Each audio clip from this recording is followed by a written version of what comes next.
A China é o país mais populoso do mundo e o segundo mais rico. Mesmo assim, tem mais de 50 cidades fantasma. Assista esse vídeo até o final para descobrir o porquê. Eu sou Isaías Alves e esse é o canal Economia Sonhadora. Olhando essa imagem, alguém pode pensar ser a Torre Eiffel em Paris, mas, na verdade, é a cidade de Jiaducheng na China. Outra cidade inusitada do país asiático é Thames Town, com sua arquitetura baseada no estilo inglês. Uma característica comum entre as duas é que são cidades fantasma, um mar de prédios desabitados. No país, existem mais de 50 lugares assim, repletos de edifícios enormes, modernos e recém-construídos, mas sem ninguém morando lá. A cidade fantasma mais famosa da China é Orduz, que foi construída para abrigar mais de 1 milhão de pessoas, porém possui menos de 100 mil. Vale lembrar que a China é um país comunista. Até o ano de 1998, todas as moradias eram construídas e controladas pelo Estado. Isso só mudou quando houve uma forte crise econômica que atingiu a Ásia e estagnou a China. Para tentar estimular o crescimento, o governo permitiu que empresas privadas pudessem construir e vender imóveis. Em 1997, a construção civil era responsável por 4% do PIB. Já em 2020, o setor saltou para 18%.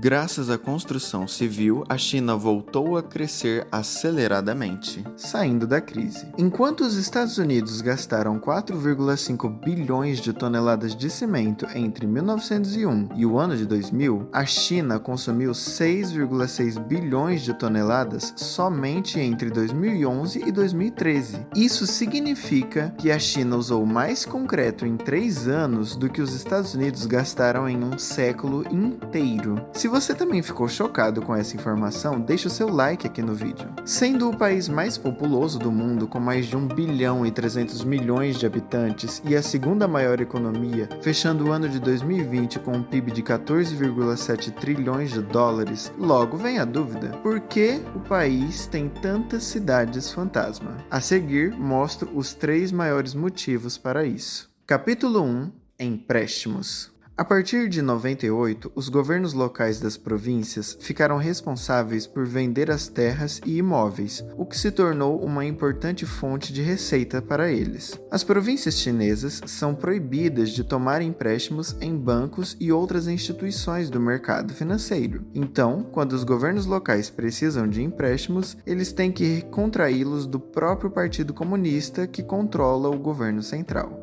E muitas vezes as províncias usam as vendas futuras das terras como garantia desses empréstimos. Em 2013, de todas as dívidas dos governos locais, cerca de 40% usavam a venda futura das terras como garantia. O Partido Comunista impõe metas de crescimento econômico e arrecadação fiscal para os governos das províncias. Pressionadas por essas metas, as províncias buscam iniciar o máximo de projetos de construção possível. Afinal, elas podem pegar empréstimos do governo central para pagar pela construção desses projetos. Como a venda futura dos imóveis é contabilizada como arrecadação, então mesmo que os imóveis não sejam vendidos, as províncias estarão, pelo menos no papel, cumprindo as metas de arrecadação e crescimento. Como a venda é um objetivo secundário, os governantes das províncias da China não se preocupam em construir infraestrutura e nem projetos que gerem empregos de longo prazo nas cidades planejadas. Dessa forma, muitas dessas cidades e distritos não possuem empregos próximos e nem transporte público que as conectem aos postos de trabalho mais importantes, diminuindo assim o interesse por esses lugares. Então surge um questionamento: como os governos locais conseguem vender esses imóveis?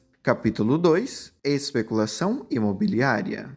Em países com capitalismo bem desenvolvido, é comum as pessoas e empresas investirem o seu dinheiro em ativos de maior risco e rentabilidade através das bolsas de valores. Mas isso não acontece na China. Apesar de ter uma cultura vibrante e ser a maior economia do mundo, a China continua sendo uma ditadura. Isso significa que as pessoas não têm livre acesso a qualquer informação e muito menos têm o direito de reclamar. Isso se reflete no seu seu mercado financeiro. A Bolsa de Valores de Xangai, por exemplo, é conhecida por sua instabilidade e falta de transparência. Apenas entre 2001 e 2005, a bolsa perdeu mais de 50% do valor de mercado. Como o mercado financeiro chinês é pouco atrativo, as famílias e empresas preferem investir em ativos de menor risco, os imóveis. Quando compram um imóvel como investimento, eles têm a expectativa de que ele irá se valorizar com o tempo, assim, ao ser vendido, o dono terá lucro. Os chineses seguem o clássico pensamento especulativo do mais tolo. A ideia é que mesmo que o imóvel seja pouco atrativo para moradia, sempre haverá alguém ainda mais tolo o suficiente para comprá-lo na expectativa de que ele irá se valorizar ainda mais. Essa especulação faz com que o imóvel suba a preços extraordinariamente altos, afastando as pessoas que realmente querem morar nele. E se você também não quer ser o mais tolo, clique aqui embaixo no botão de se inscrever e ative o sininho para não perder os próximos vídeos. Como infelizmente é impossível predizer com confiança quando o imóvel vai parar de valorizar e sofrer uma queda, as pessoas continuam especulando, comprando e vendendo até o último momento. Nessa cadeia de compra e venda contínua, quem comprá-lo imediatamente antes do preço cair fica no prejuízo. Mas, da mesma forma como não é possível determinar quando o preço parará de cair, quem está com o ativo em queda fica ávido para se livrar dele. Isso nos leva para o próximo problema. Capítulo 3: Bolha.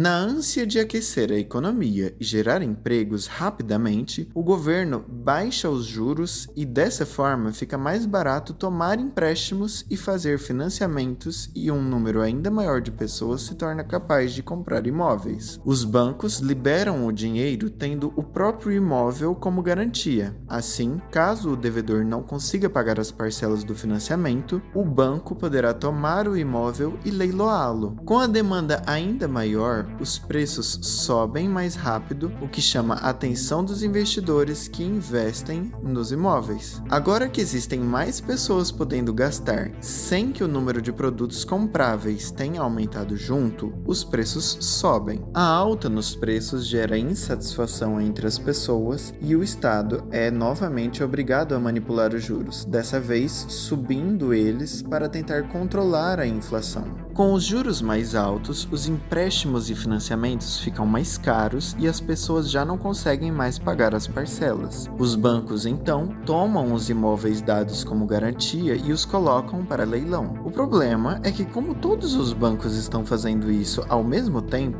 ocorre um excesso de oferta. De repente, há uma chuva de imóveis à venda, mas com os juros altos, a maioria das pessoas não pode comprar eles. A economia enfraquece, agora as pessoas precisam sacar ou gastar o dinheiro que depositaram nos bancos, que por consequência ficam com as reservas perigosamente baixas. Considerando que a economia está fragilizada, se um banco quebrar, isso pode gerar um efeito dominó que aprofundaria a crise a olhos vistos. Foi isso que aconteceu nos Estados Unidos em 2008, quando houve a falência do banco Lehman Brothers, que gerou um efeito dominó que arrasou a economia americana. E é isso que pode acontecer na China. Um grande exemplo é a construtora Evergrande, que acumula uma dívida de mais de 300 bilhões de dólares e ameaça quebrar, levando consigo a economia chinesa. Tentativas de fazer os preços baixarem abruptamente podem causar o estouro da bolha imobiliária e, por fim, uma crise econômica. Se o governo não interferisse na economia, as instituições financeiras competiriam livremente num mercado mais transparente e atrativo aos investidores. O embate entre oferta e demanda faria com que as taxas de juros se estabilizassem em um patamar equilibrado. Em um ambiente como esse,